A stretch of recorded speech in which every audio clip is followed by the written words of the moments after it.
¿Será importante hablar del estado de shock? Yes. ¿Por qué es importante? Definitivo, muerte viva, muere el paciente. Está crítico. Porque ahí después me dio una excelente respuesta. El estado de shock es el estado muchas veces final y un paciente puede estar al borde de la muerte, ¿no? Un shock hipovolémico hemorrágico, por ejemplo. Cuando un paciente tiene una herida cardíaca y el paciente va a llegar en los últimos momentos al hospital, ¿no? Muchas veces en esos casos tenemos que tomar medidas heroicas como controlar la hemorragia de forma rápida.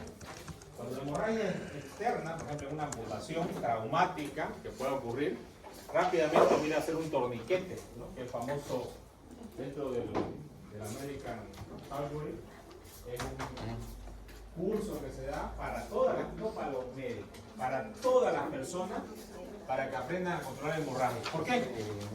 Porque en Estados Unidos ustedes saben que, ¿no?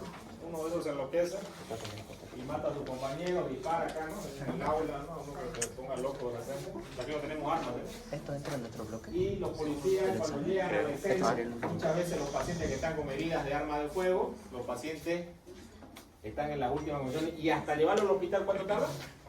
45. 20 minutos es un tiempo donde ya te moriste. Exactamente, te moriste. Ahí no estás muerto, estás inmóvil. Estás moribundo. Entonces, el plan hospitalario en esto es importante. Ellos determinaron que la tasa de mortalidad en estos eventos que ocurren muy comúnmente en Estados Unidos, como también ocurren en las guerras, donde el que tiene que tener es el compañero. El policía entra con una pistola para matar al que está disparando y con otra mano tiene un torniquete para las víctimas y rápidamente ese torniquete puede salvarles la vida. Lo más importante, nosotros en el shock queremos reconocer estos estados de shock, que se define como la inadecuada perfusión tisular. Y cuando hablamos de tejido, ¿qué ejemplo de tejido tenemos? A ver, que es muy importante para la vida. Vascular. ¿Cuál es más importante? Cerebral. Cerebral. Y ese tejido cerebral, ese tejido cardíaco, ese tejido renal, ¿por qué medios se nutre? ¿O por qué medios tiene un metabolismo normal? Por vasos sanguíneos. ¿Qué es lo que necesita cualquier célula en el cuerpo? Oxígeno. Entonces, esto va directamente guiado a esa inadecuada perfusión. Significa que no va a llegar la cantidad de oxígeno necesaria porque no hay una perfusión, no hay una presión adecuada para que llegue al cerebro. Y si no llega a mi cerebro oxígeno, ¿qué pasa? Síncope. Vamos a la clínica. Vamos a la clínica, están ya patología, ya lo mataron. Síncope. Estamos ya en la morgue haciéndole la... No. Síncope. Clínica. ¿Cuál es la clínica de una hipoxia cerebral? ¿Cómo va a estar? ¿Cuál es la literatura? Terminología clínica. ¿Cómo va a estar? ¿Qué síntomas tengo?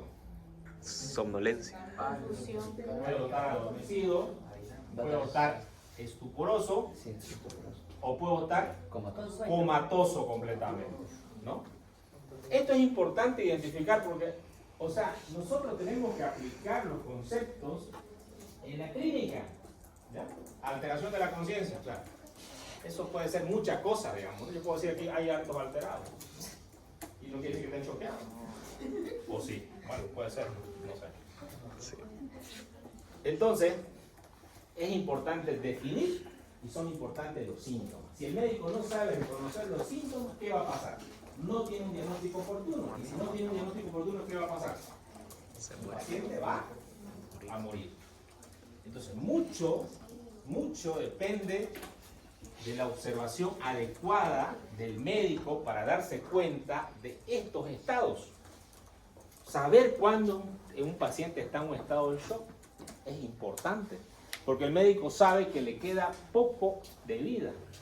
Cuando hablamos en las primeras clases, hablamos de la historia y lo primero que los médicos antiguos sabían, ellos describieron muy bien estos signos de shock en los pacientes. Inclusive los signos de shock de sexo, ¿no? Porque el paciente se volvía loco y luego se dormía, ¿no? Lo describen los primeros médicos, ¿no? Como Celso, por ejemplo. ¿Y ellos por qué lo describían? Porque nosotros tenemos que aprender a hacer estas descripciones importantes. Yo el otro día charlaba con una médica y me dice, sí, ese paciente llegó, estaba verde, doctor. verde. Séptico, un paciente entonces estaba verde. Puede estar histérico el paciente, pero verde, bueno. Entonces, el concepto y la idea que yo tengo que tener es que no va a haber una perfusión adecuada al cerebro, al corazón, al riñón. Y esos son los órganos que tengo que proteger. Cuando estos órganos se lesionan porque la hipoperfusión es por mucho tiempo, ¿qué es lo que va a suceder? Falla. Va a haber lo que se conoce como falla Renal. múltiple de órganos. Mucho órgano. Y esto me va a dar la gravedad en los pacientes, ¿no es cierto? Por ejemplo, un jugador, no sé si escucharon la noticia, Uruguay. un jugador de pronto se desmaya en la cancha, ¿no? Lo llevan a un hospital, lo internan y se murió 5 días después. Se murió porque probablemente el paciente hizo una arritmia cardíaca y el paciente requirió de que le hagan una reanimación y probablemente asistan a la vida aérea. La mayoría de los pacientes que sucede, no lo sé bien el caso en detalle, pero lo que sucede en estos pacientes uno ya sabe porque es médico, ¿no? Y porque sabe fisiología. Lo que sucede con estos pacientes es que estos pacientes no los intuban, porque en la cancha nadie espera que un tipo se vaya a desmayar, no hay un médico de urgencia, digamos, ¿no? Y si está el médico de urgencia tampoco no tiene nada, porque el médico tiene que estar el médico y tiene que tener las herramientas para actuar con el paciente.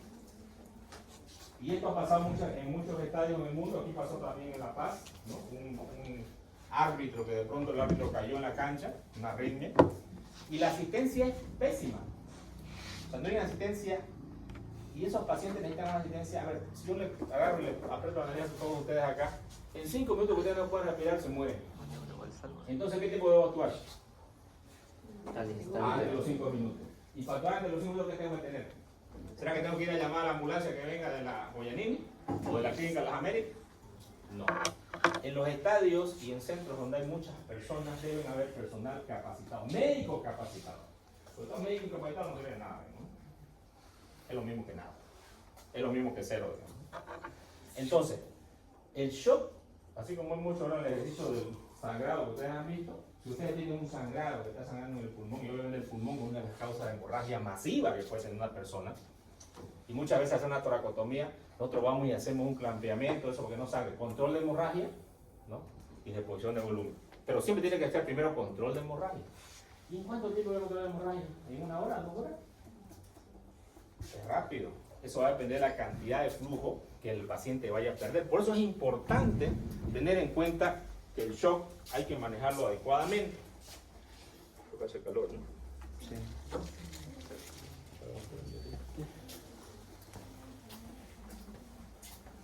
Por eso que este tema es muy importante y nosotros vamos a darle mucha relevancia, pero mucha relevancia porque debemos aplicarlo en la parte clínica. Y la teoría es una cosa muy distante a la clínica. ¿Ya? Ustedes están yendo a los hospitales ahora, están viendo pacientes en el hospital con algunos cuadros, no lo escucho siempre a los estudiantes comentar los cuadros.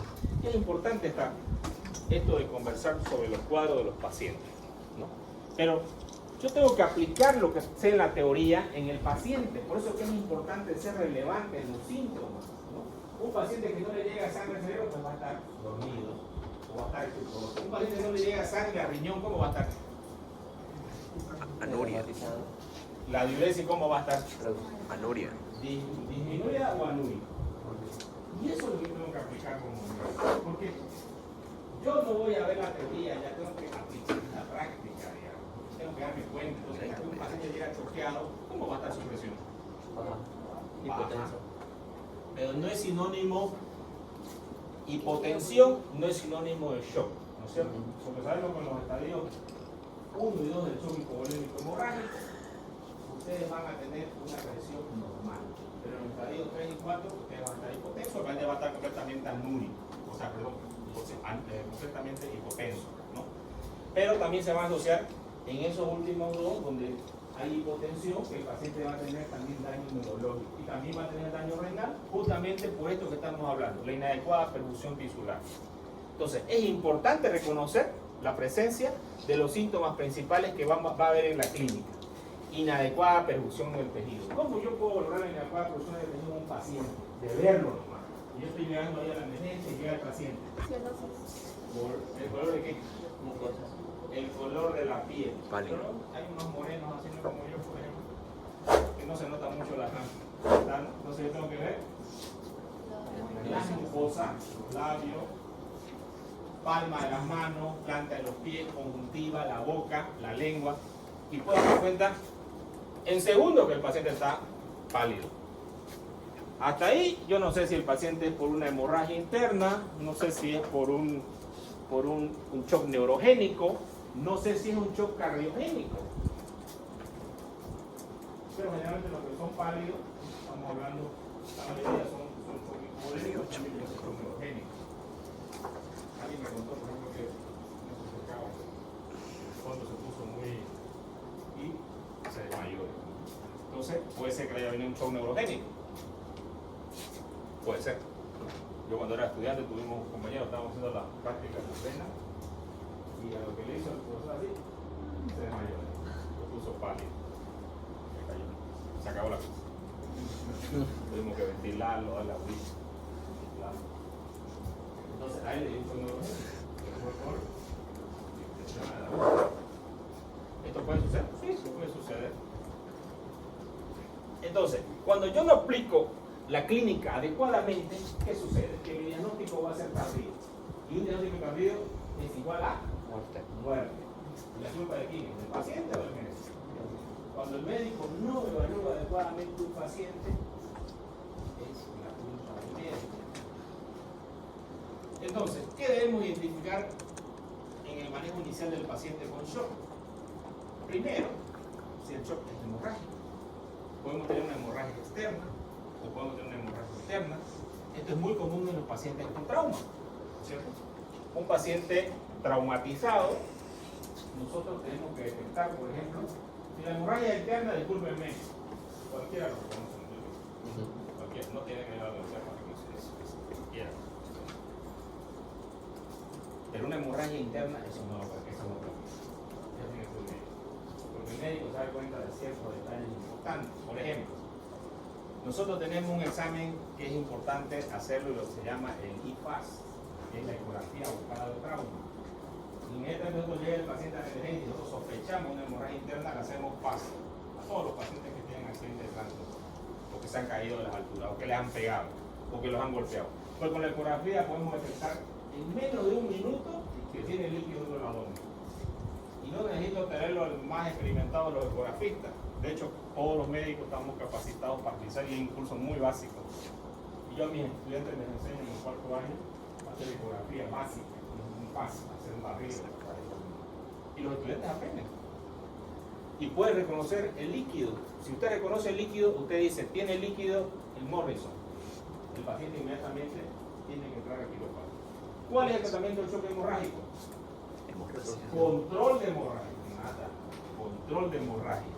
Ese paradigma de la reposición de volumen es un paradigma que es errado. ¿Ya? Y quiero que lo entiendan bien.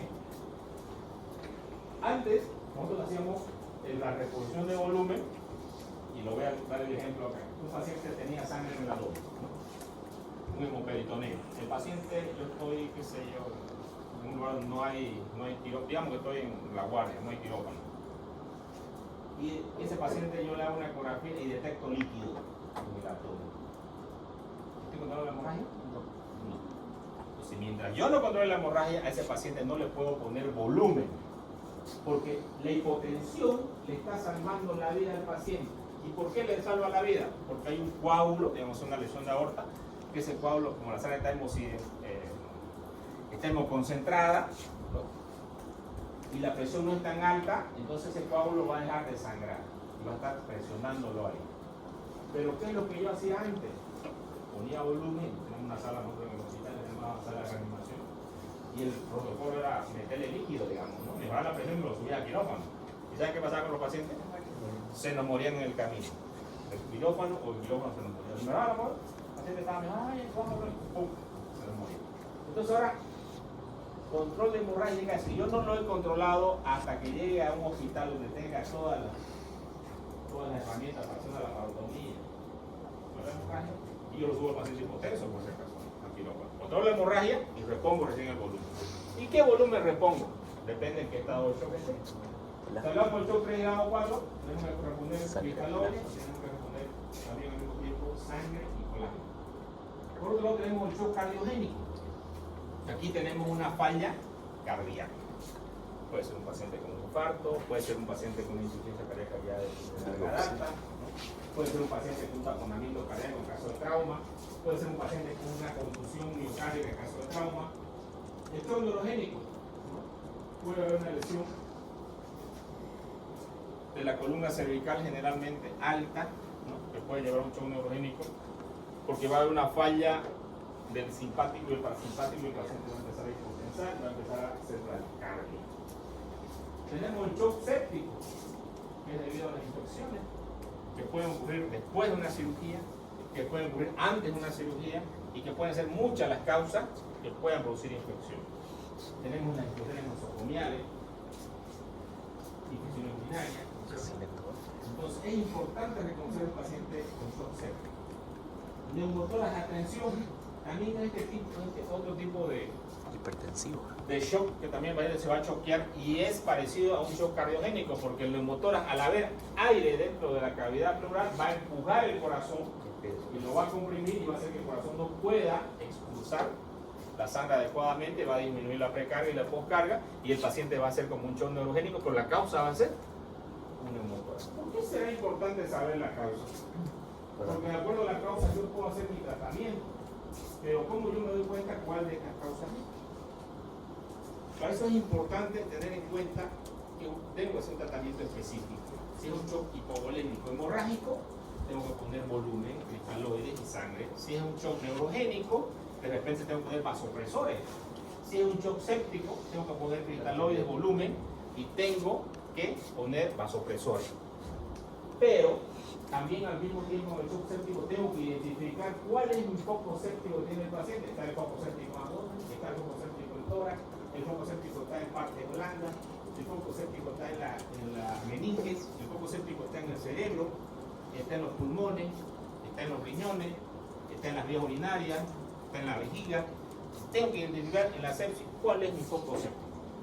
Si yo no identifico mi foco séptico, el paciente va a ir al desenlace de la inadecuada perfusión que sigue después. Muerte. Antes de la muerte. Falla de múltiples órganos. Multiorgánico. Luego ni la muerte. Y ustedes tienen todo el tiempo de actuar. Por eso, en la hemorragia lo más importante, y no se olviden nunca, control de hemorragia y reposición de volumen, será mucho de hemorragia. El manejo inicial de un paciente con shock, tenemos que hacer, determinar, en caso de hemorragias internas, nosotros hacemos linfa y podemos reconocer líquido tanto en abdomen como en pleuras, ¿no? Con una ecografía bastante sencilla que la puedo hacer en menos de un minuto. Y en un minuto yo sé si tiene, lo puedo repetir inclusive si tengo dudas. Y en algunos espacios tengo, digamos, que de repente puede estar a punto de acudir hemorragia, como el peritoneo, por ejemplo. Que puede haber una fractura de pelvis, una fractura de huesos largos. La fractura de huesos largos, ¿cuánto puede perder sangre? De 1.100 a 2.000 ml. Si una persona pesa 70 kilos, tiene 5 litros, probablemente llega a un shock grado 3, una fractura de hueso largo. Una hemorragia exsanguinante me puede dar una fractura de pelvis. Exsanguinante. Toda la sangre se va retrocediendo. Le hago yo una ecografía y no veo líquido dentro de la cavidad abdominal. Porque el resto que está por detrás de la cavidad abdominal. Pero puede sacar el paciente toda su volemia. Por eso que es importante determinar la causa del shock. Por ejemplo, yo tengo una fractura de pelvis en un paciente, yo después de un caso que lo vi cuando fui muy dramatizado con ese caso. Un niño que llegó del torno, no me acuerdo creo que era residente interno. Bueno, si era residente de primer año, no dice el número. El niño llega del torno, no había ambulancia en ese tiempo como hay ahora, llega lo habían atropellado, lo habían pasado por acá. La pelvis estaba completamente fragmentada. Ese niño no tenía una gota de sangre por fuera. Y yo se los aseguro porque yo lo vi. Una gota. La pelvis estaba completamente. Y el paciente había descargado toda su y llegó en paro. Pero ese paciente probablemente, si yo le he hecho una faja pélvica en el hospitalario, en el torno, el médico del torno, probablemente el paciente haya sido otra de las sobrevivientes. Por eso que la atención en las hemorragias por ejemplo, que son exsanguinantes, no me va a dar tiempo para llegar al hospital. Y el manejo prehospitalario, si yo soy el médico que estoy por rescatar al paciente, puedo ser la respuesta a que viva o a que muera. Y esa respuesta a que viva o que muera va a depender de mi actuación, cómo yo actúe. Si es un médico que no actúa adecuadamente, probablemente el paciente va a llegar muerto porque del torno acá, ahora, ¿no? Con una fractura expuesta, abierta de la pelvis, va a llegar muerto. Como llegó ese chico, llegó en paro, lo reanimamos durante 1 hora, 2 horas. Y justamente es importante determinar cuál es la causa del shock. Cuando tengo heridas en las extremidades, puedo hacer torniquete. Y de hecho vamos a practicar cómo se hace un torniquete, para que ustedes aprendan a hacer cómo se hace una faja pélvica. Es importante que ustedes lo van a aprender después también, pero bueno, mientras más lo aprendan mejor. Pues son cosas útiles para la vida. Reconocimiento del estado precoz del shock. Entonces existen algunos signos que van a aparecer en los pacientes, pero existe algún grupo de pacientes que no van a tener estos signos. ¿Cuáles son estos signos? Taquicardia. De pronto la frecuencia cardíaca se eleva por encima de 100. El paciente va a estar pálido, vasoconducción cutánea o de la mucosa. Entonces yo voy a reconocer estos signos en el shock grado 1, el paciente va a estar pálido. ¿Y por qué sucede esta palidez? Porque la poca sangre que pierde el paciente, que es menos del 15% de la volemia total, el cuerpo es sabio, ¿no? Y el cuerpo dice, ¿le voy a quitar sangre del cerebro? No. ¿Le voy a quitar sangre del corazón? No. Tampoco. ¿Le voy a quitar sangre a la piel? Sí, la sí. piel es para que te veas hermoso. Piel fría, boludo. Entonces el cuerpo le quita a la piel y sigue la circulación y medio nace la taquicardia. Pero luego sigue perdiendo volumen. Entonces ya hablamos del 15 al 30%. Y en este caso sí, el cuerpo dice, ¿sabes qué? No me está dando con la piel.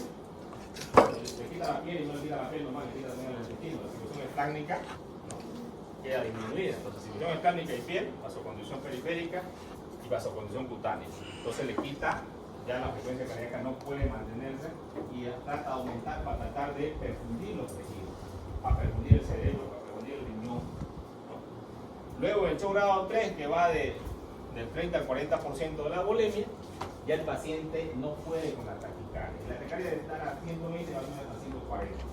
Pero ya también van a empezar a fallar otros órganos, ¿no? Ya tengo yo taquicardia, luego voy a tener que el paciente va a empezar a tener una frecuencia también respiratoria elevada, va a empezar a tener oliguria, va a empezar a tener un estado neurológico alterado, ¿no? Que se va a ver. Piel ¿Y fría. cómo yo lo reconozco, doctor, en el momento que el paciente llega? ¿Pues yo me puedo reconocer en qué estado de shock está el paciente con solamente tocarlo? Sí. Por supuesto que sí. Si yo no le palpo el pulso acá al paciente cuando yo lo estoy examinando al examen inicial, que después puede estar en el campo de batalla, en la guerra, qué sé yo, ¿no? Y voy a rescatar al paciente, yo le toco el pulso y no le palpo, ¿qué significa? Que el paciente está hipotenso por debajo de 70-40. Y aquí le estoy hablando, si es un shock hipovolémico hemorrágico, estoy hablando de un shock grado 3, grado 4. Parvus. Y la probabilidad de sobrevida que tiene ese paciente sin que yo pare la hemorragia puede ser mínima. Digamos que ese paciente está amputado de las piernas. Entonces en ese momento yo tengo que hacer el torniquete lo más rápido posible para parar la hemorragia externa que tiene el paciente. Si el paciente tiene una hemorragia interna, con eso no puedo hacer nada. Si la hemorragia está en el tórax o el abdomen, en el campo, en el prehospitalario no puedo hacer nada. Pero lo que puedo hacer, sí, es no ponerle volumen. Ponerle una vía simplemente y llevarlo lo más rápido posible al hospital, llamar, tengo un paciente en este estado, necesito que el cirujano esté listo con el quirófano, ¿no? Para que llegue el paciente y rápidamente al quirófano y paren la hemorragia y luego repongamos volumen. Pero si como médico yo no sé esto, lo primero que voy a hacer es ponerle volumen, el paciente va a resangrar lo último que tiene y probablemente llegue muerto al hospital. ¿Culpa de quién? Del médico, ¿ok? Porque no entendió el concepto básico y se debe entender en el hospitalario. ¿Y cómo yo tengo estos conceptos básicos? Entendiendo la fisiología. Entendiendo la fisiología. Si yo la entiendo la fisiología, yo voy a poder hacer mi tratamiento. Todo lo que yo hago, aunque es verdad que en la medicina con el tiempo, recibir como lo ven, todo lo copian. Así como ustedes cuando copian su tarea. O sea, copian las indicaciones. ¿Por qué está dando dieta a este paciente? ¿No lo está entendiendo? Hay doctores que la copian el día anterior. no debemos aprender a copiar las cosas, debemos dar unas indicaciones de acuerdo a la fisiología que tiene el paciente. Y eso se basa tanto para el diagnóstico como para el tratamiento. Entonces, yo debo evaluar signos vitales en el paciente. La presión, la forma más fácil es palpando pulsos. Si el paciente no tiene este pulso acá, le palpo el pulso acá. Si tiene el pulso acá, es que todavía está vivo, ¿no? Y si no tiene el pulso acá, significa que probablemente el paciente está. Ahora, yo tengo que saber determinar este examen físico adecuadamente. ¿Cómo controlo la frecuencia respiratoria? ¿Cómo valora usted la frecuencia respiratoria? En semiología, ya es semiólogo, ¿ya? O medio semiólogo. ¿Cómo evalúa?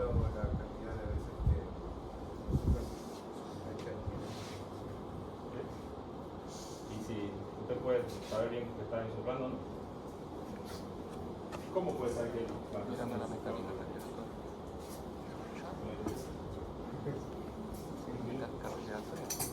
¿Cómo?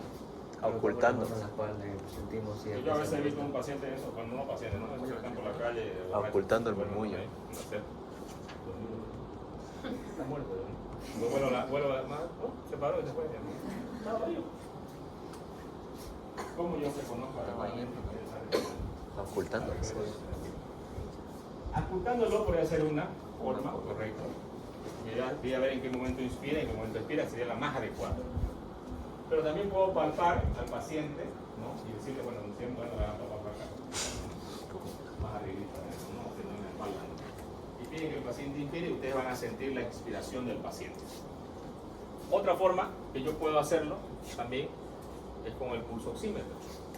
Veo la saturación, pero al mismo tiempo al paciente lo estoy escuchando para ver cuánta la frecuencia. La frecuencia respiratoria debo medirla 15 segundos y multiplico por 4. ¿Y yo me puedo dar cuenta que un paciente está respirando rápido? Sí. ¿Por qué? Va a haber un aleteo nasal del paciente. De hecho, yo me he dado cuenta muchas veces en el hospital. Pero lo triste es que mis residentes no se dan cuenta. Eso es lo triste. ¿Y ustedes creen que es fácil encontrar, verdad, diagnosticar a un paciente con anemia? Sí. Llegó un paciente que tenía 4 hemoglobinas al hospital. Y eso yo hice un ejercicio para probar si realmente era fácil. Y el paciente me dice, hola, doctor, estamos aquí detrás de esta silla. Había un paciente que lo operé hace años, cuando tenía 14 años. Ahorita tiene 22. Y yo lo miro, está pálido. Y le hice un laboratorio y se le 4 hemoglobinas. Pero el paciente caminaba, andaba, moreno. Y se lo llevé a varios médicos, a los residentes. Oiga, ¿cómo ven ustedes a este paciente? Lo miraban por todo bien, digamos. Se lo llevé a un interno. ¿Cómo lo ven a este paciente? No, bien, doctor. Se lo llevé a 10 médicos del hospital. Muchos de ellos eran internos y todos lo vieron bien. Ahora mi pregunta es, ¿por qué yo le reconocí la anemia y los otros no? Porque observo bien la. Correcto, porque observé adecuadamente. Y mucho en la medicina, los errores que se cometen es porque ustedes no lo inspeccionan bien a los pacientes. Esos son los errores que van a ocurrir en la medicina. Porque yo no inspecciono adecuadamente a los pacientes. No puede ser, los residentes me dicen, yo llego una vez, yo voy al hospital a la semana. Y muchas veces es la historia de los pacientes. ¿No? Y sé que el paciente está mal, le digo, ¿no? ¿Y por qué está mal? Pues no lo ves cómo está respirando. Le has hecho gasometría, el paciente debe estar acidótico. Si respira rápido, ¿qué voy a pensar? Si es una pancreatitis, está acidótico. Si es una peritonitis y está respirando rápido, está acidótico. Si es un shock hipovolémico hemorrágico, respira rápido, está acidótico. Pero usted no tiene una gasometría en la cabeza. No, pero si respira rápido, tiene algo. Hagamos el laboratorio, lo hacemos en el laboratorio y evidentemente tiene. ¿Y por qué no se dan cuenta los médicos? ¿Por qué cada vez no se dan cuenta los médicos? Porque no evalúan bien a sus pacientes. Lo más sencillo, si ustedes tienen el ABC del aprendizaje de la medicina, es inspeccionar bien a sus pacientes. Un cirujano tiene que inspeccionar en el pre, en el intra y en el postoperatorio de su paciente. Entonces, la fisiopatología la debo entender muy bien. Ustedes ya son medio fisiopatólogos también. Están llevando la fisiopatología y es importante relacionar la fisiología con las alteraciones que va a haber en la enfermedad. Si hay en el shock hemorrágico, si hay una disminución de la volemia, ¿no es cierto? voy a tener una disminución de la presión, ¿no? Voy a tener un volumen de latido que va a ir disminuyendo, voy a tener un gasto cardíaco que va disminuyendo, que va bajando, una presión arterial que va disminuyendo, voy a tener un reflejo vasoreceptor,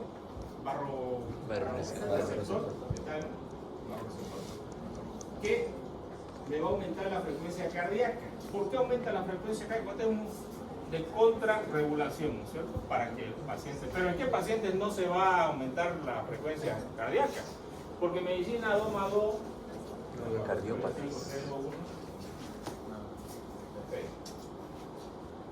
Pacientes que toman beta-bloqueante. ¿Ustedes conocen pacientes que toman beta-bloqueante? Sí. Muchos pacientes, correcto.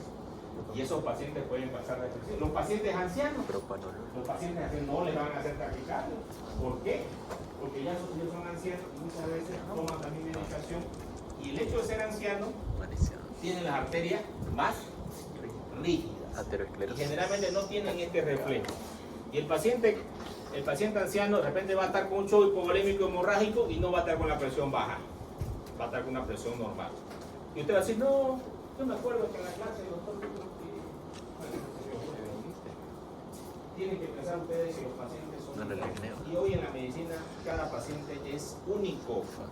Así como todos ustedes son únicos, no son únicos. No hay nadie igual hoy en día.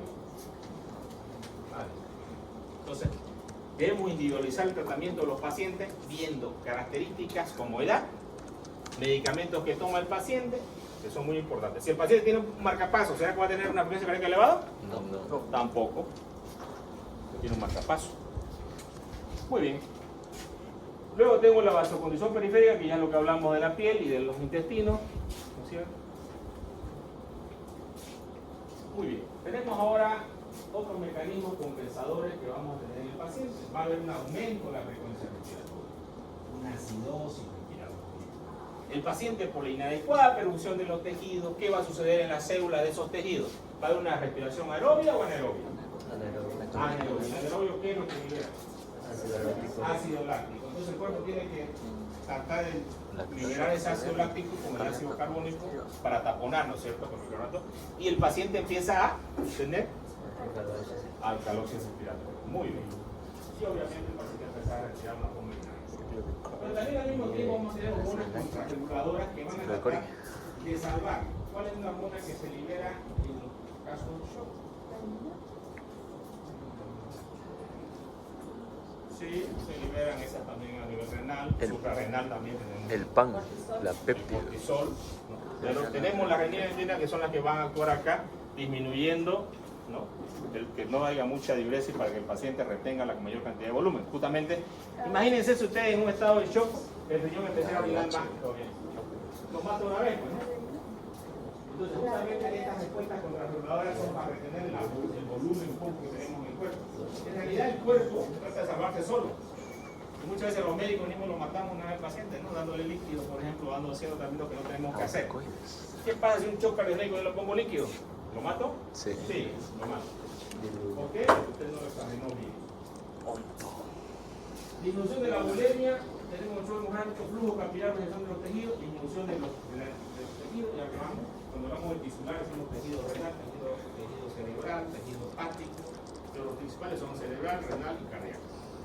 Metabolismo anaerobio, acidosis metabólica. ¿Se entendió bien lo de la acidosis metabólica? Sí. Aquí tenemos la alteración de los principales órganos. ¿Podemos vivir sin corazón? No. ¿Sin cerebro? No. Algunos viven por ahí, ¿no? Sin riñón, tampoco. Muchas veces esto es lo que nos da las pautas sobre vida. Por ejemplo, este paciente, este jugador de fútbol, él tuvo una alteración cardíaca, probablemente una arritmia, que es lo más común. Esa alteración cardíaca lo llevó a que el paciente no pueda respirar. Pero si al paciente lo hayan intubado rápido, ¿qué haya sucedido? Probablemente iba a oxigenar el cerebro. ¿Y qué pasa si yo, ese paciente que hizo un trauma, se desmayó, digamos, no lo intubo rápidamente, no cito la vía ventilatoria, pues esa circunstancia será aquí? Muerte cerebral. Y también no muerte cerebral solamente. La hipoperfusión de los tejidos va a llevar a necrosis tubular aguda, falla hepática. Por eso que nosotros en las mediciones que hacemos de la gravedad de los pacientes, siempre vamos a medir todas estas características importantes. ¿Cómo valoro que el paciente está mal de los riñones? Creatinina elevada. Entonces, todos los parámetros de gravedad de un paciente usted va a tener creatinina elevada. ¿Cómo valoro que el cerebro ya no? Hay pruebas, test que se pueden hacer calóricos, encefalograma para identificar la muerte cerebral como tal. Lo mismo con las fallas cardíacas y otras fallas neuronales como también el hígado. Muy bien, tenemos el shock hipovolémico no hemorrágico, así como su nombre indica, así clarito, no hemorrágico. Ejemplo de shock hipovolémico no hemorrágico. Deshidratado. Deshidratación por Diarrea. diarrea, deshidratación por falta, por vómitos, excesiva sudoración, correcto. Paciente, una persona que puede sudar mucho en estos tiempos de calor que ya viene. Entonces, en este caso yo no necesito sangre, ¿no es cierto? No hemorrágico. ¿Qué necesito? Líquido. Volumen. Volumen, y el principal volumen que yo tengo que aplicar al paciente son cristaloides. Y los cristaloides se componen de un electrolito que es el más importante. ¿Cuál es?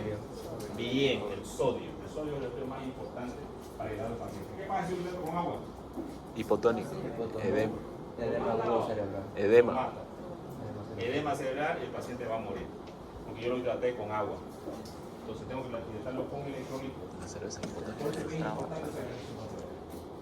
Muy bien. Tenemos también nosotros el shock cardiogénico, tenemos el shock obstructivo y tenemos el shock neurogénico. En el shock cardiogénico vamos a tener una alteración cardíaca que puede haber en el paciente.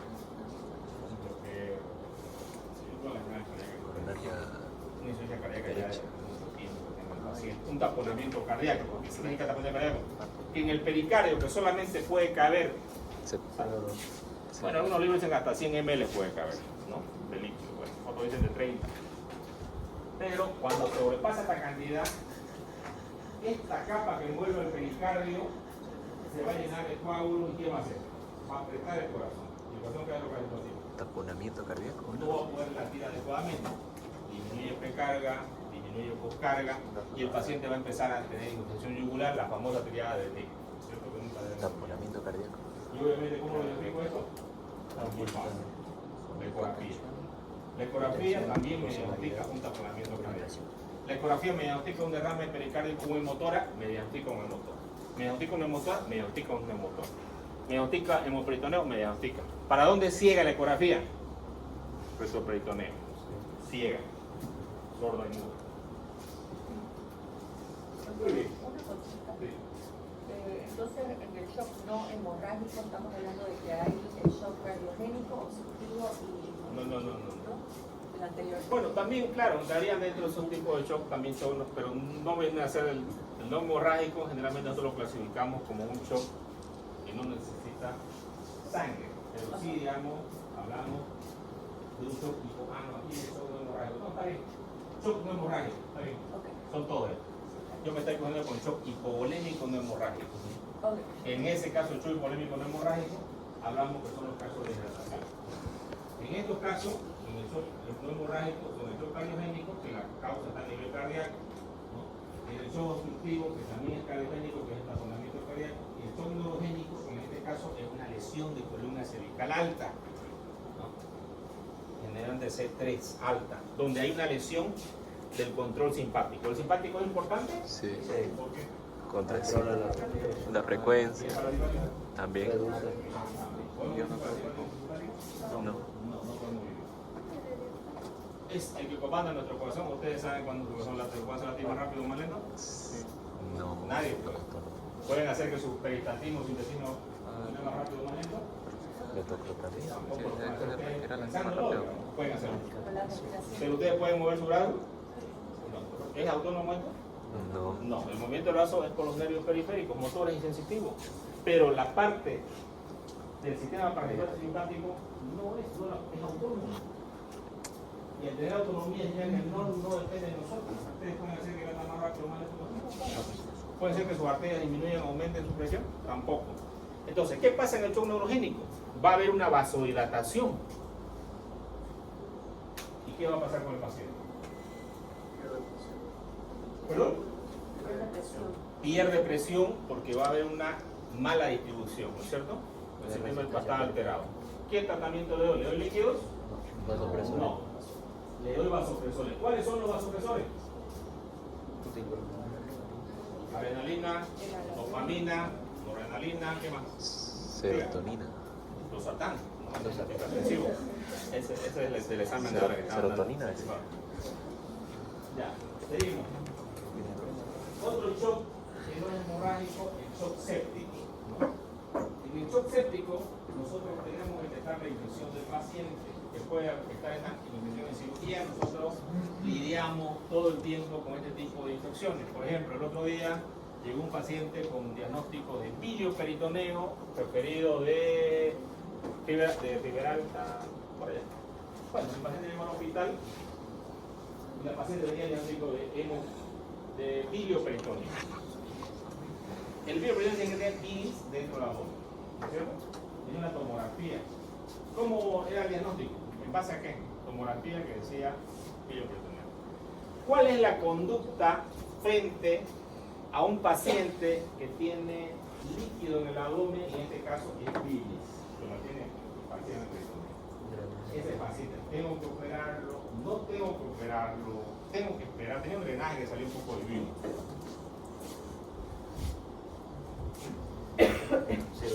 Cuando yo hablo del shock séptico, tengo que pensar que el paciente va a estar hipotenso, que el paciente tiene bacterias circulando en la sangre, y esas bacterias que circulando en la sangre vienen de algún lado.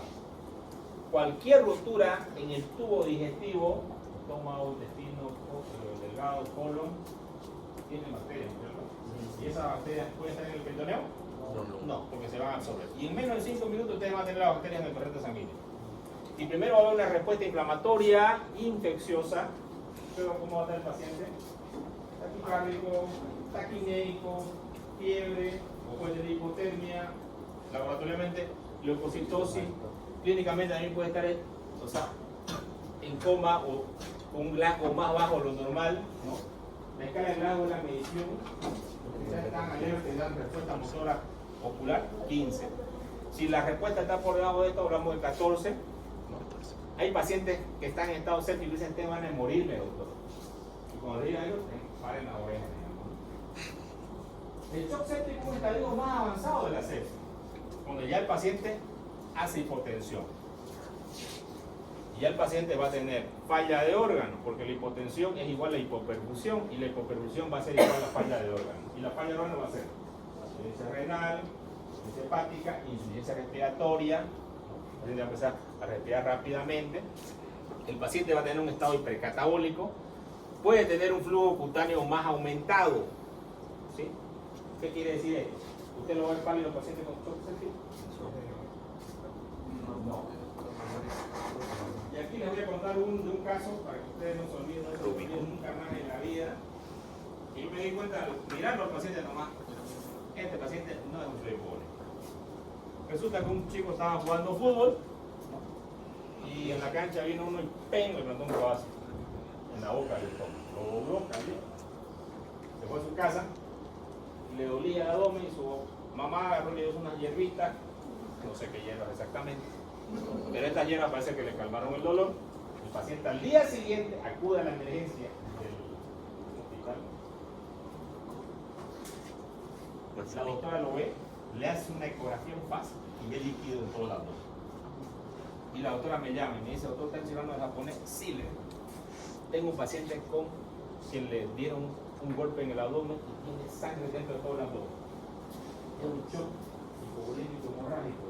Es hipotenso el paciente. El paciente, ¡prum!, llega a los japoneses. Yo lo miro ahí, tras que llegué nomás, llegó a reanimación, no voy a respirar el paciente, estaba en un estado muy crítico, hipotenso. Y lo primero que miré fue los piecitos. Este no es shock bullying. Intoxicación Porque clórica. estaban así como mi mano, por ejemplo, ¿no? No estaban pálidos. No estaban pálidos. Entonces, no se olviden nunca, la piel del paciente con sepsis puede estar con un flujo cutáneo más bien normal. Y ese paciente, después que pasó, entré a quirófano, abrí, y el intestino estaba abierto, delgado, y todo lo que había era contenido intestinal. Y la hielo que le causó algo de menos analgesia, pero el chico tuvo un mes en terapia, salió vivo. Sí. Caliente va a estar la piel. Sí. Ahora. La piel va a estar caliente. En el shock séptico la piel va a estar caliente, pero también como tenemos dos estadios. Puede estar el paciente hipotérmico o inclusive es un signo de escalofrío, es un signo de sepsis o de bacteremia, ¿no? ¿Por qué? Por estas toxinas que se van a liberar al torrente sanguíneo. Tenemos una respuesta inflamatoria de la coagulación y el complemento y tenemos una liberación de citoquinas, ¿no? Todas las interleuquinas que ustedes han estudiado en fisiopatología, ¿no? ¿Cuál es la interleuquina que produce fiebre? 1 y 6. 1 y 6, creo. La 1 y la 6. 6. Muy bien. También vamos a tener, como va a haber una inadecuada perfusión de órganos, renal, cerebral, vamos a tener una respuesta en términos central lateral. El paciente va a estar obnubilado y también va a tener vasoconstricción a nivel cerebral. Shock hemorrágico, shock no hemorrágico. El shock cardiogénico. ¿Cómo va a estar el paciente con un shock cardiogénico? ¿Cuáles son los signos principales? ¿Cuáles son las causas principales? Contusión miocárdica. ¿No? ¿Un golpe fuerte en el tórax puede causar una contusión miocárdica? Sí. ¿Una patada? También. ¿Un rodillazo? También. Si te choca un auto aquí justo en el pecho? También. Si yo le hago una reanimación cardiopulmonar a un paciente que no le tengo que hacer, aquí bueno, lo tengo más grande, aquí a París, le hace y no tenía que hacerle, le puede causar una... Sí. Pueden causar una contusión miocárdica. Un golpe en el pecho fuerte en los deportes se ve mucho. Y la contusión miocárdica me puede llevar a un shock cardiogénico. ¿Por qué? Porque esa área del músculo cardíaco no va a empezar a contraer. Entonces el músculo deja de bombear adecuadamente la sangre y el paciente, esa área puede entrar en isquemia. Y él se va a comportar electro como los electros que ustedes ven en los infartos, ¿no? Los ST, supra, infra, que ustedes quieran, depende de qué ángulo lo vean. La puede, baja, todo. Taponamiento cardíaco. Esto lo vemos mucho en emergencia. Paciente que se llena de líquido el pericardio. Embolia aérea. Esto puede suceder a veces cuando colocamos una vía central. Puede suceder. Es una de las cosas que tenemos que tener cuidado, porque tiene que ser mucho el volumen, pero sucede en las vías centrales. ¿Por qué? Porque hay presión negativa de la vía. Por eso que nosotros siempre a los pacientes que le vamos a colocar una vía central, lo ponemos en posición de tren del lemur, cabecita abajo. ¿Para qué? Para que el paciente no tire sangre en el momento que estamos colocando la aguja. ¿Ya? Entonces, puede haber. Embolia aérea también pueden haber, bueno, alguien que lo quiera matar a alguien, le meten en el suero, lo tengo que meter harto, ¿no? Unos 200 ml para matarlo. Si le mete una aguja, no. 200. Infarto de miocardio, causa muy común, ¿no? Creo que ahí ahorita, creo que el padre está, ¿no? Un señor está con un infarto de miocardio. ¿Qué reconozco yo en el paciente con falla cardíaca? Taquicardia, esto también lo tengo en un shock. Entonces, ¿cómo reconozco que no es shock? Las venas yugulares, ¿no? Ustedes van a tener venas yugulares inducitadas. ¿Este signo, doctor, aparece en todos los pacientes? Sí, aparece en todos los casos. Porque como la recarga se aumenta, un signo es ver que el paciente tolerará el decúbito dorsal. No tolera. Generalmente la gente se va a fatigar. Y también ustedes tienen que percatarse y darse cuenta de ese detalle. Puede haber hipotensión resistente a la terapia de líquido, ¿no? Ustedes no saben qué tipo de shock es el paciente, porque el paciente llega, me golpearon, me atropellaron, qué sé yo. Pero cuando ustedes le dan líquido, siempre tienen que ver la respuesta. Cuando administramos, hacemos tratamiento de líquido, ponemos 1 o 2 litros, algo para que ustedes se acuerden y no se olviden. Pero vemos siempre la respuesta. Siempre nosotros debemos ver la respuesta a nuestro tratamiento. Si el tratamiento funciona o no funciona. ¿Qué es lo que sucede? Si yo veo que no funciona, entonces el problema no es volumen, el problema es bomba. El problema es bomba. Exactamente, el problema está a nivel cardíaco. También el motor de atención es otra de las causas, ¿no? Que antes no se lo tomaba así, pero ¿qué es lo que pasa? El aire que hay en la cavidad pleural, aire de presión negativa, va a haber aire de presión positiva. ¿Y qué va a hacer eso con el corazón? Sello de botella. El corazón Esa chica. se va a dar la vuelta. Y al darse la vuelta disminuye precarga y poscarga y el paciente puede entrar inclusive en paro cardíaco y créanme, me han llamado a mí con una placa todavía. No, doctor, mira esta placa. Y me voy corriendo, ¿no? Ahí los veo ahí masajeándolo. Los masajes no sirven de nada. ¿Por qué? Porque no estás tratando la causa. Lo primero que tienes que hacer Sello de botella. métete en paro. Si no te en paro es abrir el tórax lo más rápidamente posible. ¿Con qué lo hago? Le hago una lesión con bisturí. Borde inferior. En un caso yo me acuerdo que hasta que tenía el carro de paro y la lesión en la billetera, saqué un tape y le metí mi dedo y salió. Y el paciente salió ese rato del paro. ¿Por qué salió del paro? Porque el corazón volvió a estar en la forma normal. Entonces, al estar en la forma normal, el paciente nuevamente vuelve a hacer una circulación. Entonces, ustedes quieren también el motor de atención cuando el paciente puede formarse con mucho cardiogénico. Pero en este causa es por el aire que está. Entonces, ¿y qué pasa después? ¿El paciente puede vivir con una herida de tórax abierta? Sí, Sí. sí. Incluso hay un relato de un soldado, ¿no? En un libro de ciencia lo leí, Respira así. que caminó algo de 40 kilómetros con el tórax abierto y llegó hasta su campamento, donde había hicieron tratamiento. Pero un paciente con el motor intensivo, o sea que llega, No. no llega ni a la puerta. Los pacientes se mueren. ¿Y cómo yo diagnostico clínicamente esto? ¿Cómo lo diagnostico? Tórax ¿Qué es lo que tiene el en paciente? tónel. Tórax en tónel. Estrés respiratorio, enfisema subcutáneo, sonido de respiración ausente y frecuencia de la percusión. De todos estos signos, a ver, ¿cuál es el más importante? ¿Cuál creen ustedes que es el más importante? Sonido de respiración. Hiperresonancia de la frecuencia. La hiperresonancia. Y eso es importante. Ustedes se percuten.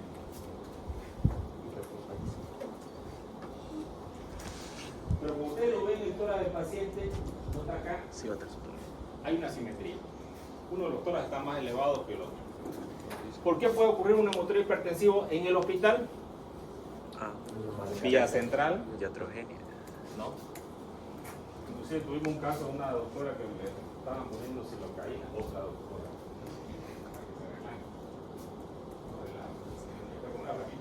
Se metió la agua hasta las toras.